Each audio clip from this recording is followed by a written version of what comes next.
आज अंतर्राष्ट्रीय राजनीति में एक ऐसी खबर गूंज रही है जिससे दुनिया के सुरक्षा गलियारों को कपा दिया है। एक ऐसा बयान जिसने मध्य पूर्व के तनाव को और हवा दे दी है और प्रश्न खड़े कर दिए हैं कि सत्ता के खेल में कौन किसके खिलाफ खेल रहा है।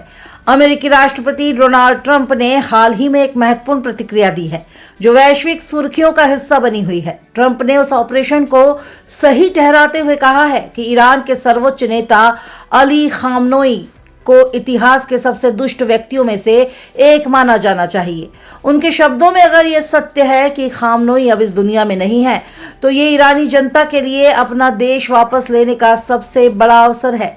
ट्रंप की इस प्रतिक्रिया ने न केवल राजनीतिक दलों के बीच बहस को गर्म किया है, बल्कि विशेषज्ञों को भी ये सोचने पर मजबूर कर दिया है कि क्या अमेरिका की सियासी निशानी और मध्य पूर्व की रणनीति अब किस मोड़ पर जाएगी।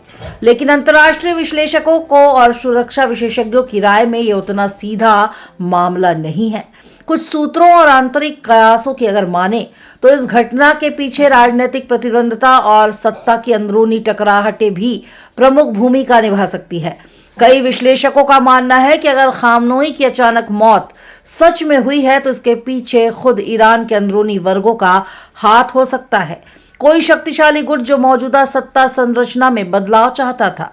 ये विचार सिर्फ अटकलें नहीं है। ईरान में सत्ता, धार्मिक प्रतिष्ठा और राजनीतिक नियंत्रण के बीच जटिल समीकरण हमेशा से रहे हैं और ऐसे में किसी भी बड़े नेता की अनुपस्थिति से ही शक्तियों के संतुलन में भूकंप जैसा असर हो सकता है।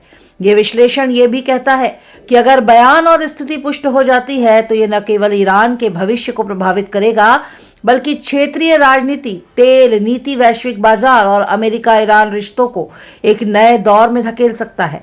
आज का सवाल यही है कि क्या ये सिर्फ एक बयान है या एक वैश्विक रणनीति बदलाव की शुरुआत। दुनिया की नजरें फिर से तेहरान और वॉशिंगटन की ओर है और जैसे जैसे तथ्य सामने आएंगे, हर कदम राजनीति का एक नया पन्ना खोला जाएगा।